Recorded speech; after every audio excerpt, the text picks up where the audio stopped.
kinyume na kila ila zote za shetani, na kila nguvu na falme na mamlaka za kuzimu hazina nafasi juu ya neno lako. Nasimama kinyume kupinga kila kazi na makusudi ya shetani na kila makala wake.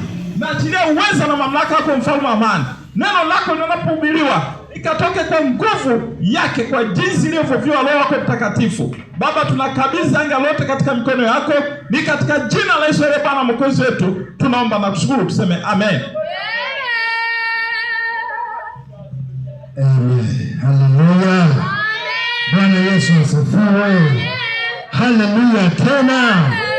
Mimi nianze kusema hivi kwamba Mungu ametupa neema leo tuweze kushiriki neno la Mungu tukiwa Mapinga hapa kwa Kiboshi kwa kupitia Pastor Shirima, lakini pia tupo kwenye mtaa wa Kiboshi. Nikuulize swali dogo hapo, huyo jirani yako uliokaa naye, jaribu kumuuliza kitu kimoja, mwambie hivi: rafiki, jana ulipolala ulielewa nini kiliendelea yale masaa uliolala? Wewe muulize tu, na unajua kuna vitu ambavyo watu hatupendi kufanya uchunguzi.